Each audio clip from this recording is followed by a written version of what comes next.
Welcome back. So in the last video we spoke about differentiating from first principle, and we're just going to continue with that a little bit.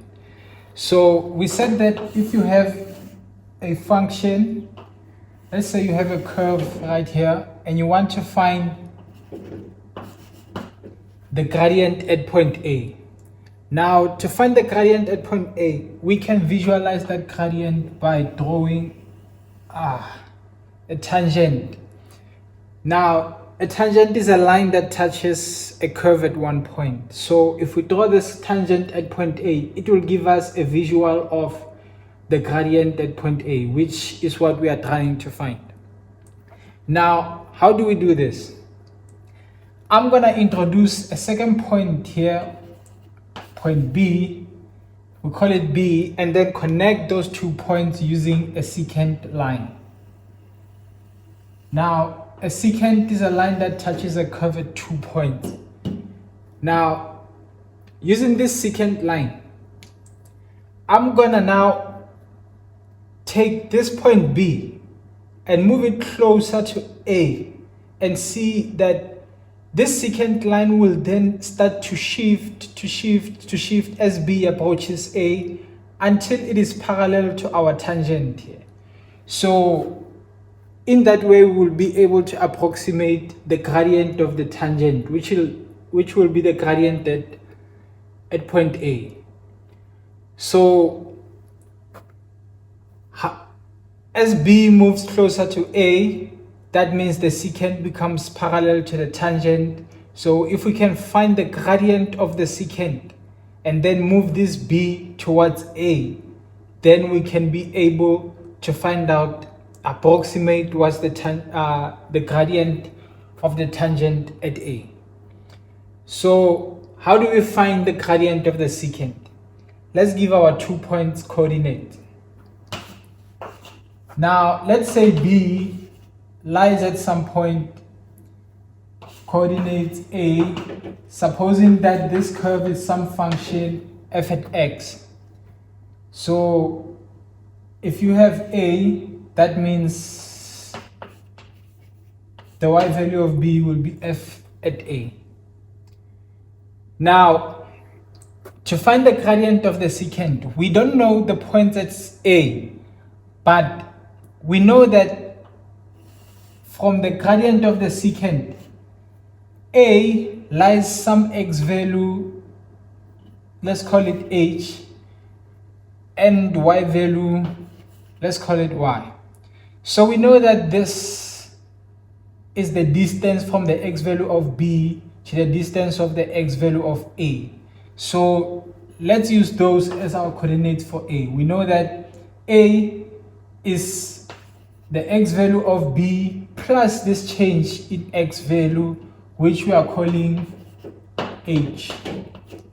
Now remember that we are using our function f at x, so the y coordinate of A will be f at the x value A plus h.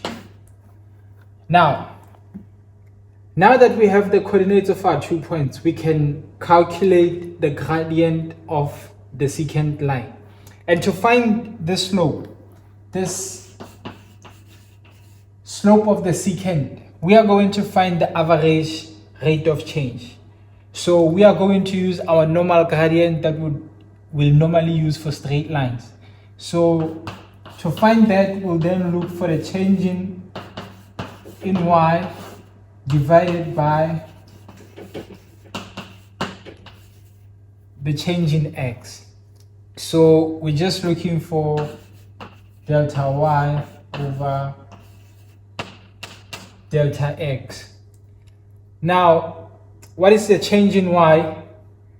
The change in y, we take the y coordinate of A, which is f at A plus h, and we subtract the y value of B, which is f at A. We divide by the change in x. We do the same thing. Take this as x2, y2, this is x1, and y1. So x2 minus x1, we take the x value at A, subtract by the x value of B, which is a.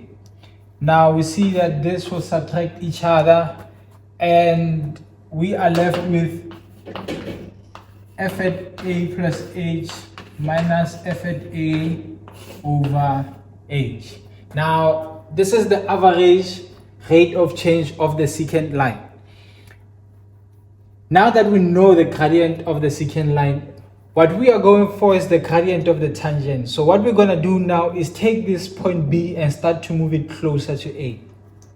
And as you move that point to A, you will notice that, let's take this triangle, this x value will start to shrink. Our h will start to become small, small, small, small, small as point B moves towards point A. So to take the secant towards the tangent, what we want to do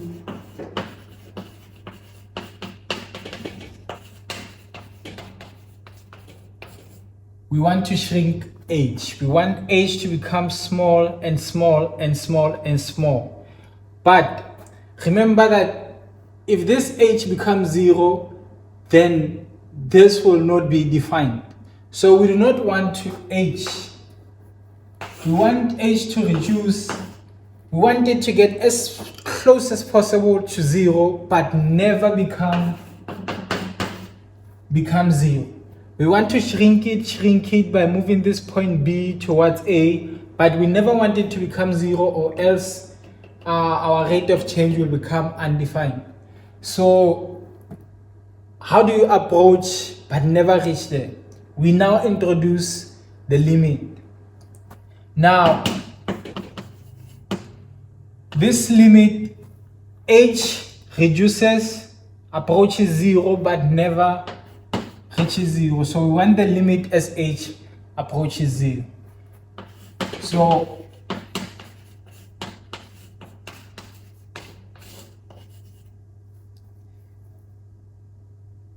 and this, as h approaches 0, that will then give us the secant as it becomes parallel to the tangent. And this right here, let me use the yellow one. This right here is what we call the derivative of the function f at x. So, but in this case, we are at point A. So we are finding it at the derivative of the function f at x at point A. So we'll say f at A. Now, this shows that the derivative of a function at a certain point is just us finding the gradient at that point. And that is exactly what we showed using this. So the derivative function is just the gradient at a certain point. We call that the instantaneous rate of change.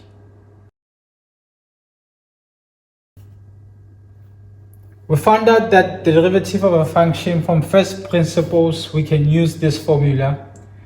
Now, this limit, we can also denote it as dy over dx. So what we've been doing so far, we found the change in y over the change in x, delta y over delta x. But as soon as we introduce the limit, then this becomes this, and we can denote any function like that. So dy over dx f at x plus h minus f at x over h. So this and this are the same thing. What I'm going to do now is make an example. We are going to use the first principle to find the derivative of a function. Now, we said that the derivative of a function, we can find it by finding the limit as h approaches 0 of f at x plus h minus f at x, the function itself, all over h. Now, in our example, let's say you had a function g at s, which gives you x squared minus 5. It gives you, that's gonna be a problem. Let's just say a squared minus 5. Now, using the normal differentiation rules, we know that this will give us the derivative of the function will be 2a. Now, let's use the first principles to find this derivative. We are looking for, and that we find it by looking for the limit as h approaches 0 of f at a plus h minus g. You know, I'm trying to show that the function could be anything. It doesn't have to be f. F is just what most people commonly use. All over h. Now let's substitute into this formula. Now this formula is the same as this. I haven't changed anything. I just changed how I named my function. So to substitute, we will have the limit as h approaches 0 of, we take a plus h, we substitute it into our original function.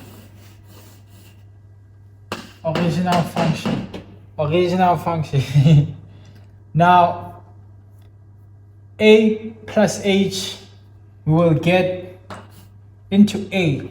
So everywhere we see a in our function, we will put a plus h. That is a plus h squared minus 5. This is only this part. Let's just close it up in brackets. Subtract by g at a, which is the original function. So we subtract by h squared minus 5. This is all over h. Now let's simplify that.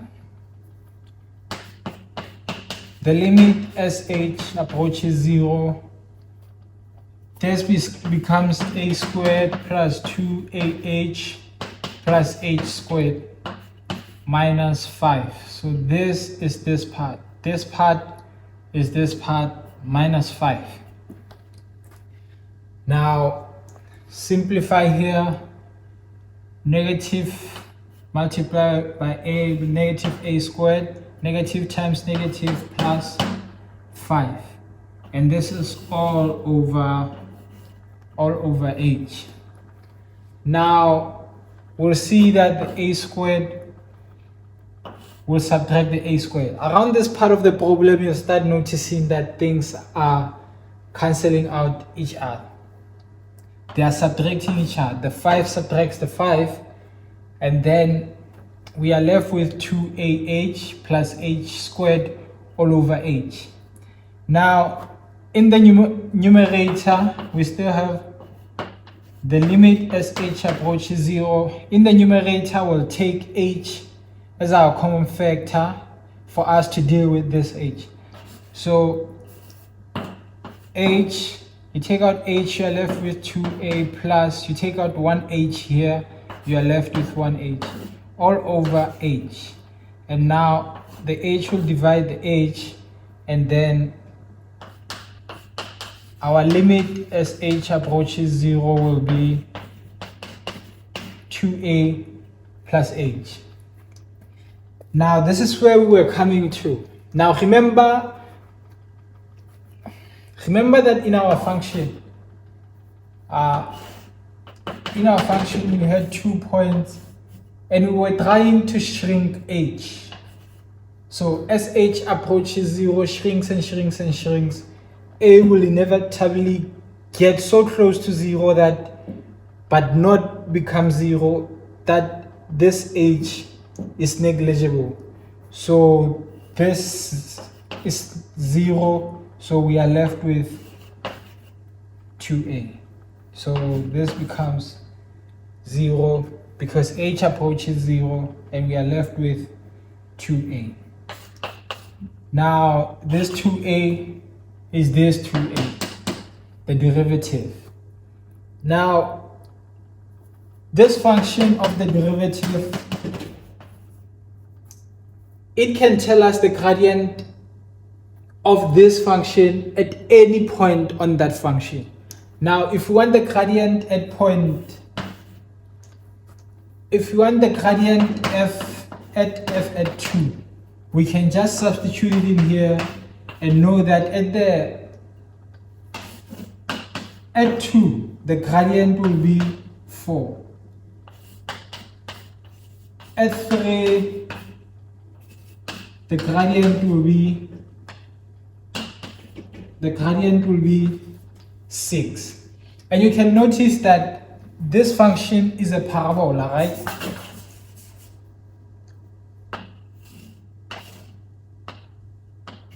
That starts at -5 and goes up. Now this is just a visualization of that function. Now it tells you that at 2 the gradient will be 4, at 3 the gradient will be 6, and that gradient will keep as a linear function of 2a.